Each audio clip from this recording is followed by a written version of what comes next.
अस्सलाम वालेकुम गाइस, कैसे हैं आप? उम्मीद करते हैं आप सब खैरियत से होंगे, खुश होंगे और हमारी दुआ है कि आप हमेशा खुश रहें, हंसते और मुस्कुराते रहें। मेरा नाम है रहमान अनवर और मेरा नाम है अली और मैं हूं मोहम्मद सैयद और मैं हूं ज़फर इकबाल। और आज हम जिस वीडियो पे रिएक्ट करने जा रहे हैं, इस वीडियो का टाइटल है डार्क इंडिया पाकिस्तान हिस्ट्री। तो देखते हैं भाई, सर अभिजीत के साथ पहले भी हमने एक भाई वीडियो देखी थी और एक और भाई टॉपिक, एक नए टॉपिक के साथ करते हैं वीडियो स्टार्ट और देखते हैं। अगर वीडियो पसंद आया तो लाइक सब्सक्राइब ज़रूर कीजिएगा और भाई जिस तरह की आप वीडियोस चाहते हैं उस तरह की वीडियो का लिंक भी दीजिएगा और बताइएगा कमेंट्स में, ज़रूर आएंगे। करते वीडियो स्टार्ट और देखते हैं। लेकिन 25 वर्ष के बाद क्या होता है कि अचानक से ही कम्स बैक टू इंडिया और भारत में आते ही सरप्राइजिंगली मिस्टर गांधी एक सुपरस्टार बन जाते हैं। सारे के सारे पॉलिटिकल द्वार उनके लिए खुल जाते हैं and he becomes essentially the number 1 in the Congress party overnight. जैसे कि पैराशूट लेकर आ गए और अचानक से राजा बन गए। The entire British Indian navy was a rebel force. Pirates बन गए। सिविलियंस पर फायरिंग हुई मुंबई में, कराची में, विशाखापट्टनम में। आप किसी भी हिस्टोरियन के बुक्स में ये देखेंगे नहीं, ये हमारी टेक्स्ट बुक्स में भी नहीं है, कहीं भी नहीं है। Hundreds of people were killed on the streets of Bombay. मुगलों को ब्रिटिश ने हराया है, ये बात सच नहीं है। मुगलों को मराठास ने हराया था और मराठा एम्पायर को डिस्ट्रॉय किया ब्रिटिश ने। नमस्ते दोस्तों, ये है हमारा 2 part geopolitics special Abhijit Chavda sir के साथ।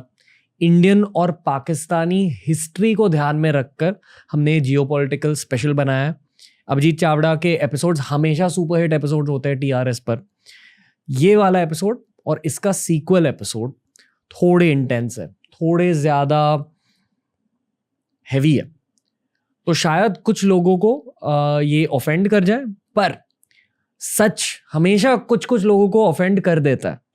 कुछ फैक्ट्स हमारे इंडिपेंडेंस मूवमेंट के बारे में, ब्रिटिश के बारे में, इंडिया और पाकिस्तान के फॉर्मेशन के बारे में हार्ड हिटिंग डेफिनेटली है, पर हर पाकिस्तानी को और हर भारतीय को इन फैक्ट्स के बारे में जानना ज़रूरी है। ये फैक्ट्स क्या है? महात्मा गांधी जी और मोहम्मद अली जिन्ना 2 महात्मा थे, पर हमारी खुद की हिस्ट्री बुक्स जो हमें अपने इतिहास के बारे में पढ़ाया जाता है, कभी कभी ब्रिटिश की वजह से, हमारे तब के इंडिपेंडेंस मूवमेंट की वजह से आज 2022 में थोड़े से ट्विस्टेड है। हर भारतीय को, हर पाकिस्तानी को सच जानने की ज़रूरत है। ये दोनों पॉडकास्ट देखिए, दोनों पॉडकास्ट को हर किसी के साथ शेयर कीजिए। Enjoy TRS Hindi with Abhijit Chavda.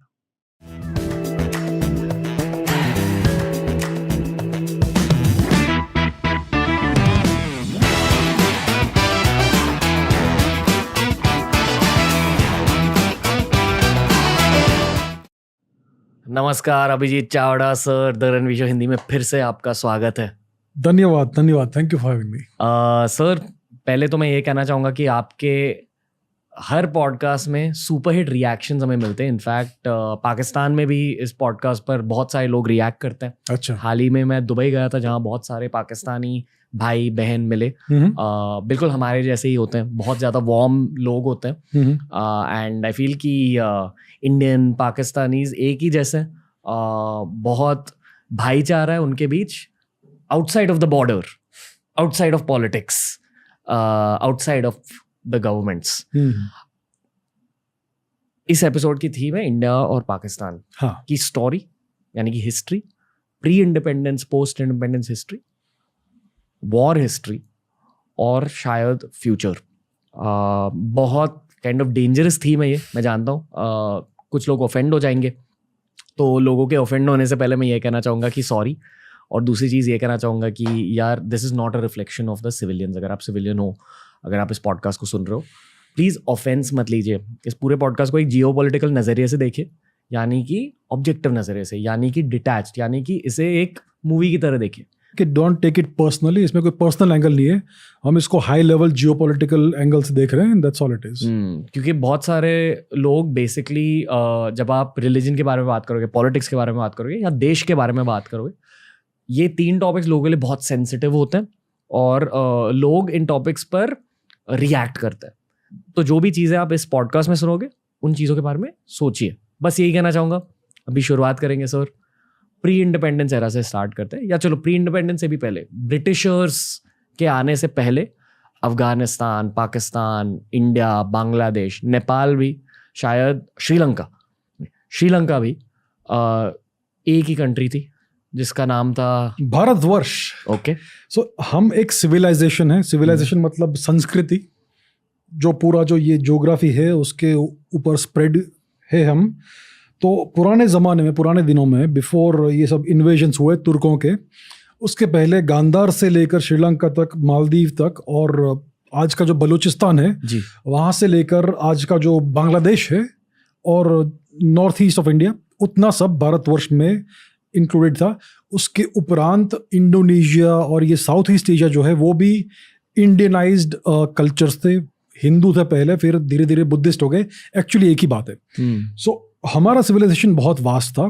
फिर क्या हुआ कि हिस्ट्री में साइकिल्स होते हैं, एम्पायर्स बढ़ते हैं, फिर डिसॉल्व होते हैं, राइज एंड फॉल होता है एम्पायर्स का। एक और चीज़ कहना चाहूँगा कि आज के ज़माने में जब हम हिंदू शब्द का इस्तेमाल करते हैं, लोगों को एक रिलीजन लग रहा है हिंदुइज्म। पर असलियत ये है हिंदुइज्म के बारे में कि ये एक थॉट प्रोसेस हुआ करता था, एक फिलॉसफी होती थी, और अलग अलग टाइप के हिंदुइज्म होते थे। और ये पूरा लैंड मास जिसके बारे में हमने बात करी, भारतवर्ष, उस फिलॉसफी को फॉलो करता था। ये एक रिलीजन नहीं था। जैसे दुनिया के अलग अलग रिलीजन्स में एक किताब होती है। मान लो कुरान की बातें कर लो, बाइबल की बातें कर लो, गुरु ग्रंथ साहिब की बातें कर लो। बहुत ही गहरी किताब है, बहुत ही स्पिरिचुअल किताब है। इसलिए आज तक लोग इन किताबों का सम्मान करते हैं। पर हिंदुइज्म में लोगों को लगता है इक्विवेलेंट भगवद गीता है, पर ये सच नहीं है। ये जो हिंदू थॉट प्रोसेस है, हिंदू फिलॉसफी है, इट्स वेरी वाइड। और उपनिषद, भगवद गीता, श्रीमद् भागवतम, वेद, इन सारे किताबों को मिलाकर आपको ये थॉट प्रोसेस मिलता है। आप एक किसी किताब को फॉलो नहीं कर सकते। हिंदुइज्म में इतने सारे रूल्स भी नहीं है। रूल्स बनाए गए ओवर टाइम, पर अभी I will let you continue. तो ये आई फील हमारे लैंडमार्क्स की हिस्ट्री है। हाँ, तो मैं इसको थोड़ा ऐड करूंगा कि दूसरे जो रिलीजन है उनमें एक एक बुक होती है। हमारे पास पूरी लाइब्रेरीज थी, राइट, जो हमारा पूरा कॉर्पस है ऑफ होली या सेक्रेड लिटरेचर। और ये हम ऐसे नहीं कह रहे कि दूसरे रिलीजन हमारे रिलीजन से डिफरेंस है, हाँ, हमारा डिफरेंस है। हम बस ऑब्जेक्टिवली चीजों को हाईलाइट कर रहे हैं कि ये एक थॉट प्रोसेस था, ये एक थॉट प्रोसेस। और जैसे आपने कहा कि हिंदुइज्म एक स्ट्रेट फॉरवर्ड वन डायमेंशनल चीज़ नहीं है। हिंदुइज्म में बहुत सारे अलग अलग स्कूल्स ऑफ थॉट है, जैसे कि मीमांसा है, वेदांत है, चार्वाका है जो प्योर एथिज्म और मटेरियलिज्म है, और बहुत सारे ऐसे नास्तिक होना यस, और योगा है, और बहुत सारे अलग अलग स्कूल्स ऑफ थॉट है। बौद्ध धर्म भी उसमें ही आता है, जैन धर्म भी उसमें आता है, सिख धर्म भी उसमें आता है। तो ये पूरा धार्मिक अम्ब्रेला है, बहुत डाइवर्स है, बहुत अलग अलग विचार है इसमें, बहुत अलग अलग पर्सपेक्टिव्स है। तो ये यूनिफॉर्म चीज़ नहीं है, and that is the Bharat का ये एक यूनिक ट्रेट है कि इतना डाइवर्सिटी एक ही धार्मिक अम्ब्रेला के अंडर है। तो ये हमारा कल्चरल या रिलीजियस बैकग्राउंड है हमारे पूरे सब कॉन्टिनेंट का। आजकल लोग साउथ एशिया की बात करते हैं, but it's actually the Indian सब कॉन्टिनेंट जी। तो जिसमें अफगानिस्तान से लेकर बलूचिस्तान से लेकर बांग्लादेश, नेपाल, श्रीलंका, मालदीव, सब कुछ मिला के उसमें इन्वॉल्व है। सो सब कॉन्टिनेंट की बायोलॉजी भी समझा दो, जो पेरेंटल लीनियज, वो लॉजिक भी एक बार समझा दीजिए, ताकि लोगों को ये पता चले कि हम साइंटिफिकली इन चीज़ों के बारे में भी बात करेंगे। तो जेनेटिक्स में एक कंसेप्ट है हैप्लोग्रुप का। हैप्लोग्रुप बहुत ही स्ट्रेंज शब्द लगता है, उसको मैं अगर हिंदी में ट्रांसलेट करूंगा तो उसको कहूंगा मैं वंश। तो दो प्रकार के वंश होते हैं, एक मैट्रिलिनियल वंश और एक पैट्रिलिनियल वंश। ये हमारे डीएनए में हमें मिलता है। तो जो पैट्रिलिनियल लीनिएज होता है, वंश होता है, वो वाई क्रोमोसोम के थ्रू प्रोपागेट होता है, father to son, father to son, father to son. जो मैट्रिलिनियल लीनिएज होता है, वंश होता है, वो मदर टू चिल्ड्रन प्रोपागेट होता है, mother to both son and daughter. तो हमारे में जो माइटोकॉन्ड्रियल डीएनए है वो हमारी माताओं से आता है हमें। लेकिन mails can not transmit, only females can transmit. तो ये मैट्रिलिनियल लीनिएज कहते हैं। आपके सेल्स में जो माइटोकॉन्ड्रिया होते हैं, powerhouse of the cell, वो आपको अपनी मम्मी से मिल रहा है। हाँ, उसमें जो डीएनए होता है, माइटोकॉन्ड्रियल डीएनए, वो मम्मी से मिलता है, राइट। सो अगर हम इसमें म्यूटेशंस का स्टडी करेंगे तो हमें पुराने म्यूटेशंस मिलेंगे, और हम उसको डेट भी कर सकते हैं कितने हजार वर्ष पहले ये म्यूटेशन सबसे पहले हुआ होगा, और उसके हिसाब से हमें पूरा फैमिली ट्री बना सकते हैं। तो आज बहुत सारे ऐसे फैमिली ट्रीज या वंश आज उपस्थित है दुनिया में। जिसमें अगर हम देखेंगे तो सबसे पुराने नॉन अफ्रीकन जो वंश है वो भारत में से निकले थे। फॉर इंस्टेंस जो हैप्लो ग्रुप एफ है, जिसको एफ कहते हैं फॉर वॉट एवर रीजन, वो एक पैट्रिलिनियल हैप्लो ग्रुप है। वो नॉन अफ्रीकन हैप्लो ग्रुप्स का सबसे पुराना हैप्लो ग्रुप है जी। और उसका जो प्रवेश उसका जो ओरिजिन है वो भारतवर्ष में, इंडियन सबकॉन्टिनेंट में हुआ। और सिमिलरली जो माइटोकॉन्ड्रियल या मैट्रिलिनियल हैप्लो ग्रुप्स है, उनमें जो सबसे पुराने नॉन अफ्रीकन ग्रुप्स है वो है M and N। ये भी भारत के सबकॉन्टिनेंट में से ही निकले हैं, ओरिजिनेट हुए हैं।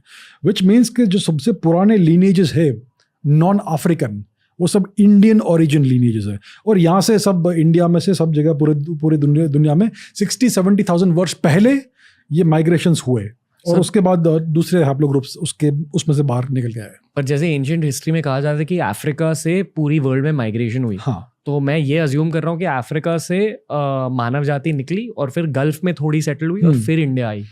तो shouldn't it be कि the गल्फ के people are the oldest very good question.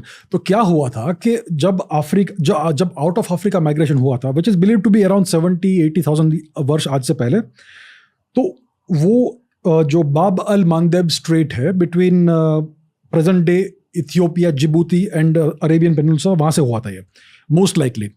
अभी उस समय वहाँ पर जो अरेबियन डेजर्ट है, वहाँ पर एक जो कोस्टल रीजन था, वहाँ पर फॉरेस्ट था, मतलब ग्रीनरी थी, लेकिन इट वाज नॉट इनफ कि बड़े पॉपुलेशन को सस्टेन कर सके। तो वो माइग्रेट करते रहे अंटिल दे रीच्ड भारतीय सबकॉन्टिनेंट।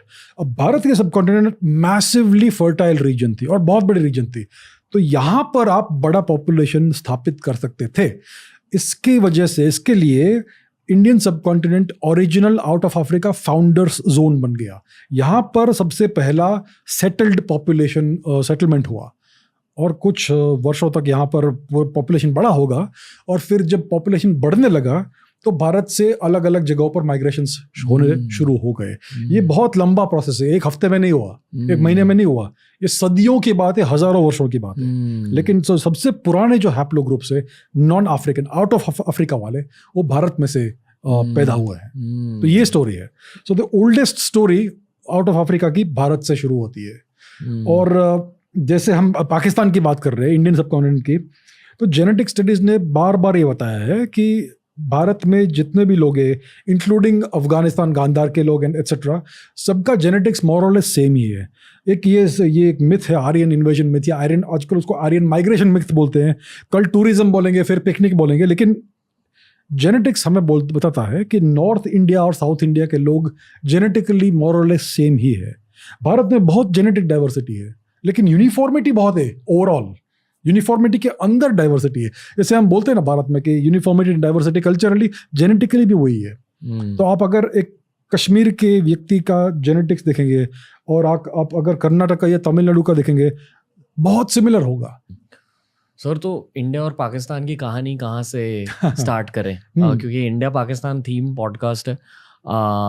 दिल से तो मैं यही चाहूँगा कि दो देशों के बीच भाईचारा बने, आई वोंट से बने रहे, बट बने इन द फर्स्ट प्लेस।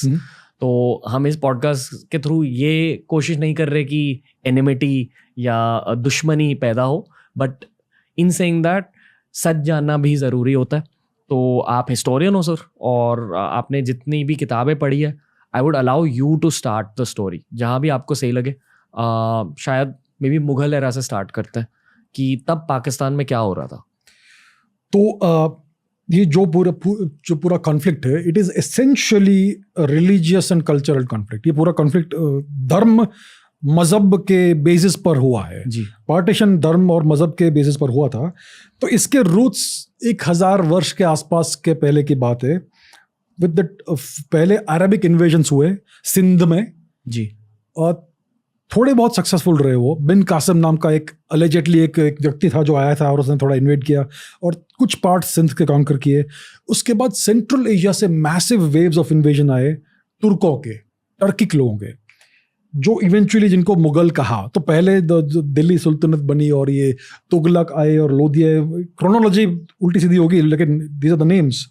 तो इन्होंने धीरे धीरे भारत में वेस्टर्न रीजन में पहले कब्जा किया, सबसे पहले गांधार में कब्जा किया, जिसको फिर अफगानिस्तान कहने लगे, राइट। और वेस्टर्न रीजन मतलब सिंध और ये सब रीजन्स, और धीरे धीरे 4-5 सदियों तक वो हमारे लोग लड़ते रहे उनसे। ये एक सप्ताह में उन्होंने भारत को कॉन्कर नहीं किया है, 300-400 साल लगे उनको ये करना है। बहुत बार बार उन्होंने अटेम्प्ट किया और धीरे धीरे आए। फिर उन्होंने नॉर्दर्न इंडिया को कॉन्कर किया, वहाँ पर उन्होंने अपनी सल्तनत की स्थापना की, और फिर धीरे धीरे मुगल एम्पायर इवेंचुअली इसमें से इमर्ज हुआ। हमारे सारे यूनिवर्सिटीज़ डिस्ट्रॉय कर दिए, लाइब्रेरीज जला दिए, ये सब सत्य है। अब इससे हम छुप नहीं सकते, ये सब हुआ है। हमारे सारे टेम्पल्स तोड़ दिए और बहुत सारे अट्रॉसिटीज़ हुए रिलीजन के बेसिस पर। और अफगानिस्तान पूरा धीरे धीरे कन्वर्ट हो गया, और पंजाब में भी ये सब हुआ, एंड सो ऑन। तो ये बैक स्टोरी है जो पार्टीशन के समय जो हुआ, उसका पुराना बैक स्टोरी है। फिर मुगल सल्तनत की स्थापना हुई, बाबर ने शुरू किया। फिर हाँ, बाबर था राइट शुरुआत में, यस बाबर था, फिर हुमायूं था, एंड सो ऑन, अकबर आया बाद में, और धीरे धीरे ये सल्तनत बहुत बड़ी हो गई।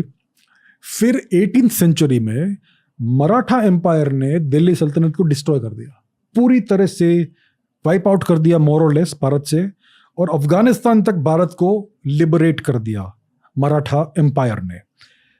फिर उस समय भारत में सिर्फ ईस्ट में एक छोटा सा रीजन था, कलकत्ता जो आज कहते हैं, वहाँ पर ब्रिटिश लोगों का रूल था।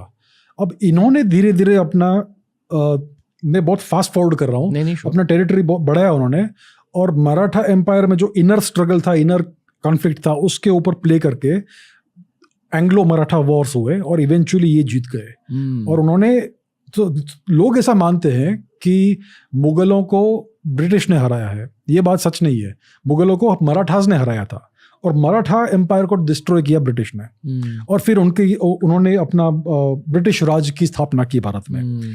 और ब्रिटिश लोग ने क्या किया कि उन्होंने डिवाइड एंड रूल पॉलिसी का उपयोग किया, one caste against another caste. सबसे पहले कास्ट सिस्टम को उन्होंने ऑसिफाई किया, फिर वन कास्ट को एक दूसरे कास्ट से प्ले करवाया, एक रीजन, एक लैंग्वेज को दूसरे लैंग्वेज से फाइट करवाया।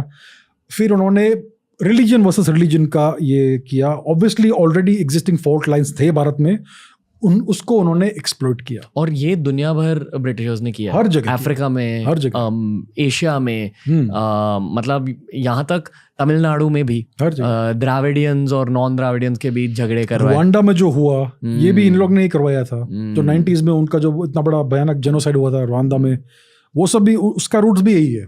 लोग अक्सर ये मानते हैं कि यूरोपियन इंपीरियलिज्म के विजेता यानी कि विनर ब्रिटिशर्स थे। यानी कि अलग अलग यूरोपियन देशों में एक जंग चल रही थी कि किसके पास सबसे ज़्यादा टेरिटरीज है और सबसे ज़्यादा कॉलोनीज है, और वो जंग में ब्रिटिशर्स सबसे आगे चले गए। मतलब उनकी इंपीरियलिज्म की गेम बहुत ज़्यादा स्ट्रांग हो गई, क्योंकि उनका लॉजिक था डिवाइड एंड रूल पॉलिसी, यानी कि दूसरी टीम में झगड़े करवाओ, खुद आप जीत जाओगे वो मैच। तो ये स्पेसिफिकली आप कह रहे हो कि जब Maratha empire was at the top of Indian subcontinent, Maratha empire के बीच में जाकर divide and rule policy apply करी, फिर से झगड़े करवाए, उस टीम को थोड़ा सा वीकन कर दिया, और फिर ब्रिटिशर्स ने इंडिया को टेक ओवर कर लिया। एक्चुअली मराठा एम्पायर जो था इतना बड़ा हो गया था, और उसके अंदर ऑलरेडी इस पावर स्ट्रगल चल रहा था, इंटरनल डिविजन्स हो रहे थे, तो उसका उन्होंने फायदा उठाया और उसको और एग्जॉजरबेट किया, और फिर they fought the Marathas, and धीरे धीरे I think at least 2 Anglo Maratha Wars हुए, और इवेंचुअली उन्होंने मराठा एम्पायर को डिसमेंटल कर दिया। सो भारत में जो मराठा एम्पायर था उसमें ऑलरेडी इंटरनल डिविजन्स थे, पावर स्ट्रगल्स चल रहे थे, पॉलिटिक्स चल रहा था, छत्रपति साइडलाइन हो गए थे, पेशवा ऊपर आ गए थे, और बहुत कुछ ऐसा होता है एम्पायर्स में अनफॉर्चुनेटली। तो इसका उन्होंने फिर पूरा एडवांटेज लिया और ये ऊपर आ गए। सर, तो मैं ये पूछना चाहूँगा आपसे कि ये जो religion based divide and rule policy थी, ये इंडिया के फ्रीडम स्ट्रगल में पहले अप्लाई नहीं करी जाती थी, ये बाद में अप्लाई करते गए ब्रिटिशर्स, क्योंकि हमारे फ्रीडम स्ट्रगल में बहुत सारे मुस्लिम भाई भी थे हमारे, जैसे खान अब्दुल गफर खान, फिर और कौन थे? I can think of Khan Abdul Ghaffar Khan, very prominent, very patriotic Indian, जी बहुत patriotic आदमी थे। और मतलब अगर आप 1857 के रिवोल्ट को भी स्टडी करें तो हिंदू मुस्लिम साथ में एसेंशियली लड़े थे इन अ सेंस। बिल्कुल भाई, रणवीर भाई के साथ और भाई अभिजीत के साथ अगर साथ एक देखा जाए तो भाई पिछला भी काफ़ी अच्छा ब्रॉडकास्ट था, लेकिन ये कि ये एक हमारी हिस्ट्री है जिस पर काफ़ी अच्छी एक शुरुआत हो चुकी है और हमें एक हमारी एक रियलिटी का भाई पता चलेगा।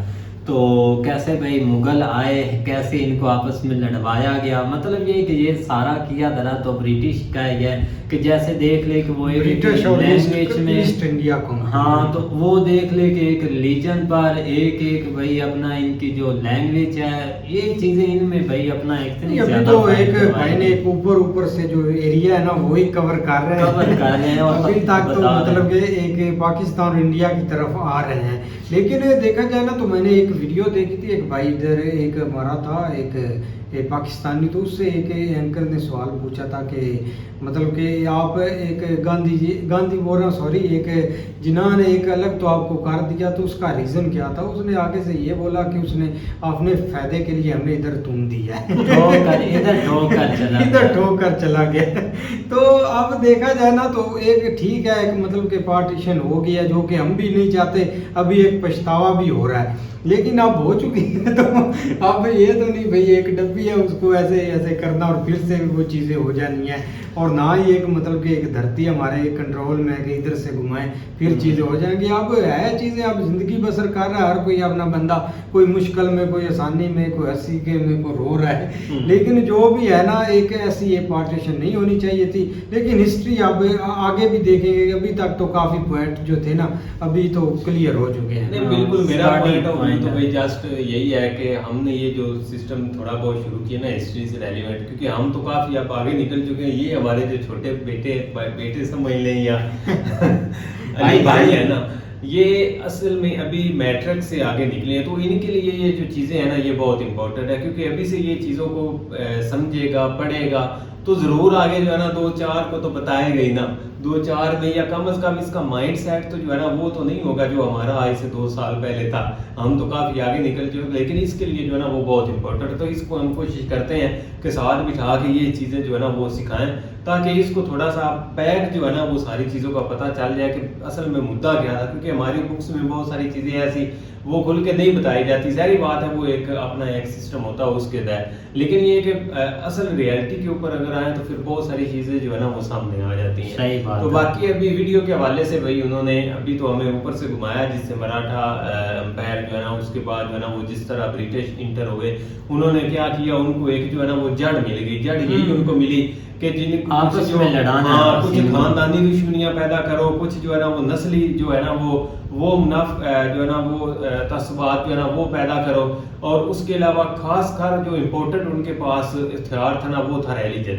उन्होंने रिलीजन को जो है ना वो दरमियान में ला के जो है ना वो बहुत बड़ा फायदा उठाया था, और उसकी वजह से हम शिकार तो सारी बात हम हुए थे, और पीछे उनकी एक जंग थी कि हम जो है ना वो दिखाना है कि हम सबसे ज्यादा जो है ना कितने लोगों को अपना गुलाम बना सकते हैं। सही तो उसमें वो लगे हुए थे, लेकिन लेकिन आगे देखते हैं कि क्या होता है। बिल्कुल भाई, तो मिलते हैं नेक्स्ट पार्ट के साथ, तब तक के लिए अपना ख्याल रखिए, और भाई ऐसे वीडियो ज़रूर रिकमेंड कीजिए क्योंकि हम भाई जब भी वीडियो बनाते हैं नीचे यही कमेंट मिलता है कि भाई ये वीडियो नहीं सही, ये नहीं ठीक, तो आप वीडियो रिकमेंड कीजिएगा, लिंक दीजिए, टाइटल लिख कर दें, बताइए, वो वीडियो ज़रूर आएंगी आपसे। तो मिलते हैं नेक्स्ट वीडियो के साथ, तब तक के लिए गुड बाय, टेक।